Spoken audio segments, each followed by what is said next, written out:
1497, good luck. So we've not played before, no head-to-head score. Goes d4, so we go d5, we get black with this one. Opponent 4700 games of rapid.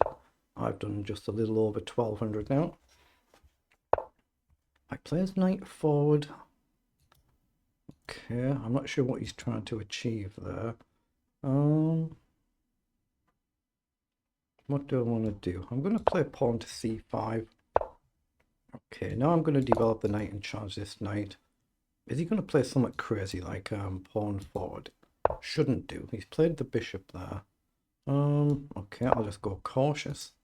Make way for this bishop to come up castle and then worry about what to do. He may bring this knight something like this, otherwise there's no real initial purpose for moving your knight twice in the open. You want to try and get your king safe, but all his other moves seem pretty good so far. Might be worth taking here now and see if he does this, or here we can drop back our bishop up. Yeah, let's see how bold he wants to be here, because he might go with an f4, but I'm going to develop the bishop and challenge here, see if he does this. And now we're ready to castle. To be fair, our opponent only needs to move the bishop and castle as well. And then the other move, potentially, okay, he has taken, so we take back. Other move, knight in, but he's got knight across to challenge that. But we're just trying to get castle, get our king safe, and then worry about what to do. So he's thrown a check in. So I guess the logical move is just to block there. Then it's how do we take back? Does it really matter? Well, he's pushed forward, okay. So we could take and break the pawn structure. Then if we take here,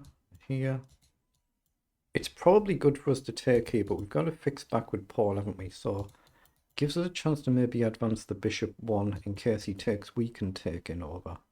I like the idea of that actually. Rather than taking there, just bring the bishop up one, and then if he takes, we can bring a pawn towards the center. Otherwise, now we castle. But it could still be a good concept for us to take, then take here and try and isolate this pawn. But I don't see an easy way offhand to actually try and win the pawn, which is why I didn't take there.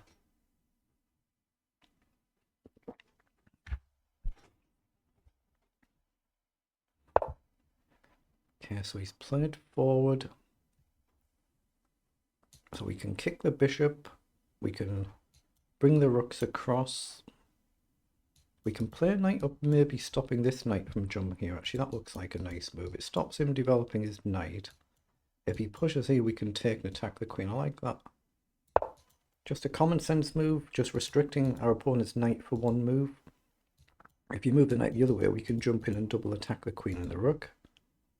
If you push the pawn, we can take and open up our bishop to attack the queen potentially.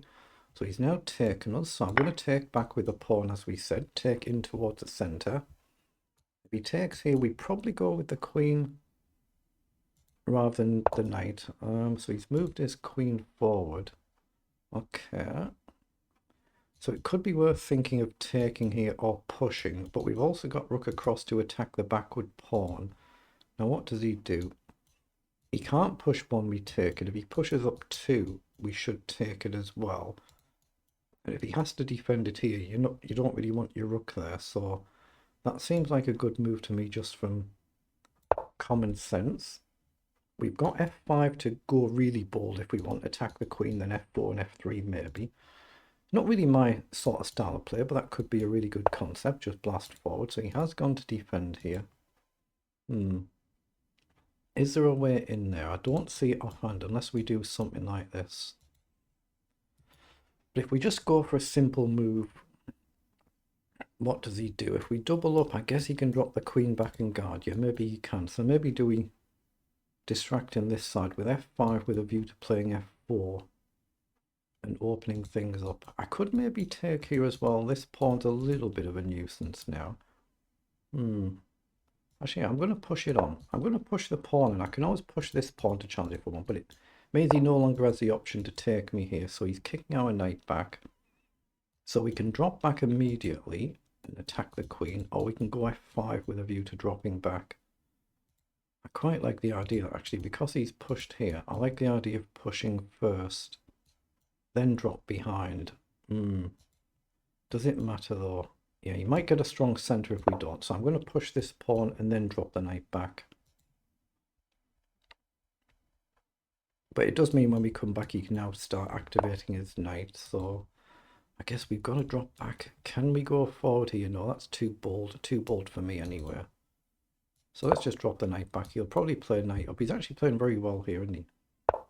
Oh, then he doesn't do it. And he's allowed us to put our knight back and restrict this again. So is he looking at this concept? Maybe. Well, I could go knight here and attack the pawn. He's still got rook up. I can maybe play queen back. He's looking to try and do an attack, I think. So knight here might be a waste. How do I deal with this then? I've got queen back, then knight up. If he plays rook up or knight here. I'm going to line that up. Got to try and deal with his potential attack. I think that's what he's looking at, something like that. So I'm just preparing to potentially get the queens off the board. Knight in now, we can go here and double attack both pieces. Maybe it's not brilliant, but taking back here if he takes should be good. Feels okay, this pawn structure, and we'd offer a queen trade at the same time. So he's gone back, so that allows us to jump forward and just put our knight straight back where we were. We attack the queen, we cover this move again. So now we can think of starting to do this idea again, double up or something. Or we can maybe switch to this side. Go really bold. Should we go really bold with g5? It's crazy, isn't it? Let's do it. Not really my style of play. It's inviting a whole heap full of trouble, but he's got a couple of pieces here not really involved in the game. Knight here, we can always trade or we can just ignore it, but he takes. So I'm going to take back. I'm going to shuffle the king so I don't walk into a pin. Yeah, a little bit bold for me. I don't normally play this sort of style. Bit risky, but let's see. But idea is king into the corner and then shuffle the rooks across this way and march forward. So he has now gone for that. So is knight takes here a thing? No, it doesn't achieve anything. Takes looks fine, but here takes looks fine as well. But is it? Here he takes, he's not going to push on actually, is he? So I like the idea of taking there. He's not going to push forward. It gives me the extra move to shuffle my king out the way and try and bring the rook across and just put pressure on. And then we can try and bring the other rook across and target f4. But it is very dangerous the way I've played this opening. My king's defense is up. But we still have this target on b2 as well, depending on what he does if he tries to release his rook. So here, I'm going to just play rook across. Here, I can always drop back if I need to, or even this way. He's playing it really, really well, isn't he now? Playing it extremely well. Okay, so what do we do here? Is queen forward a move just to cover the back rank? I don't think so. I can do any of these squares really. Here stops this pawn push. Here we're just covering the back rank. Here we're covering the back rank and we're threatening to take the rook if he doesn't take. Yeah, I think I'll go that one. I'll go the forward square. I'll bring my rook across if he trades, but we're threatening to take his rook if he doesn't. Now we're also maybe eyeing up queen to e4, the centre of the board. But he's playing this tremendously well, isn't he? Tremendous.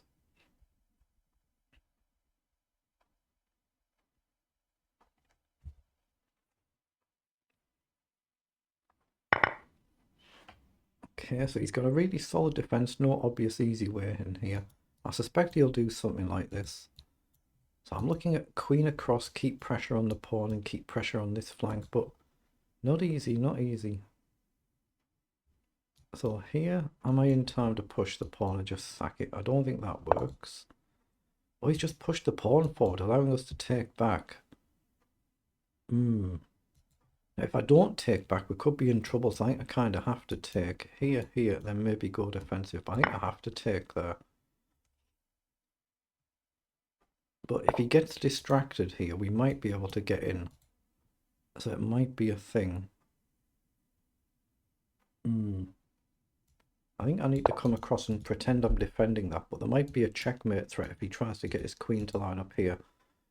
I might have to bring my king up as well, get my king active, but yeah, so he's played queen across, so what's the idea there?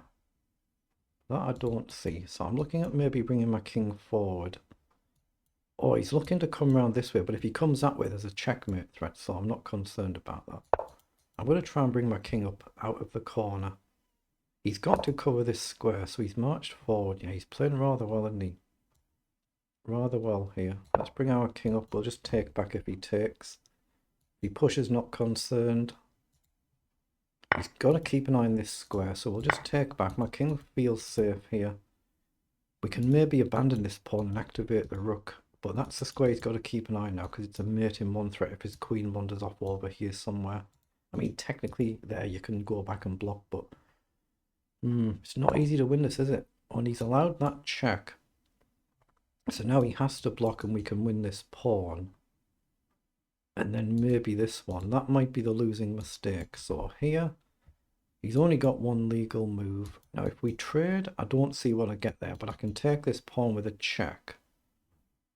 If he blocks with a rook, we just march the pawn. If he blocks with a queen, we can trade and we've gained a valuable pawn. I think we can just march on.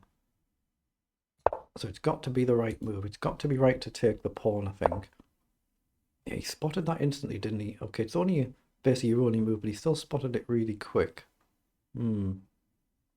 It's got to be right to take the pawn. But now we've gained valuable material. We've got 6 against 4 pawns, so it should be really good to trade the queens and then just go here. He's probably best bet is to try and keep the queen on the board, even sacking this pawn. But if he blocks, which he's now done, we can take. But as he just blundered, actually, as he just blundered the rook. If I check here, his only legal move is to block and we win the rook in the game, right? Unless he can repeat. So here he blocks, I take. He doesn't have a check, does he? Yeah, that should be good enough. Just got to spot the patterns. That should be good enough now. He can't move his king. He has to block. We just take the rook. But he's played a terrific effort. I mean, a really terrific effort. I don't even get any points for that. I'd lose a shed loads even if it was a draw. We get no points for that one. So let's see what it was in Engine Speak. 34 moves. They're the move times for both players. But he played really, really well there. Queen's Pawn game symmetrical variation. Just click on that to do some puzzles. So we've been level or better for the whole entire game. But yeah, it's still completely level after 26 moves. I knew he was playing well. 90% against 82 in the accuracy, and not many moves that were not really good moves. Not many of them at all. So knight e5, the engine doesn't mind. It's a little bit of an unusual thing to move your knight twice in the opening like that. But the engine doesn't mind it. But it's unusual. It's not how you learn to play chess. Then we're just looking for some common sense development moves. He's finding all the right moves, isn't he? Now, the engine doesn't like f3. Just drop the queen back there. Says it's an inaccuracy.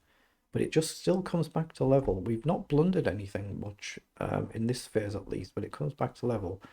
We've got a blunder. After he's played c4, we've blundered with king to f6. So we've missed something there. So let's flick through to that.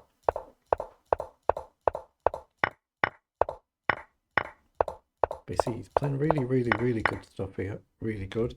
Now, b4 wasn't a move that was on the radar for me. Yeah, he should have been going for rook back, presumably to come across. So b4 wasn't a move I was looking at. So we take it. So we're now that little bit better again now. So we're through that bit where we were level. Then he blunders here with c4. It's the same concept, isn't it? It must be the same concept. The same way that we've just finished the game. If I take and he takes, I've got this same check, block, check, block, check. How we've actually ended it is exactly the same concept. So we could have just taken here and pushed the pawn on. So I can see it now. So that's why I've got a blunder there. I'm still better. But that's why I've got the blunder there. And then it ends in basically the same way with the same concept. And we could have done that sooner by taking the pawn there. So I can understand that there now. So, but a really good effort on it there. Really, really good. So well done.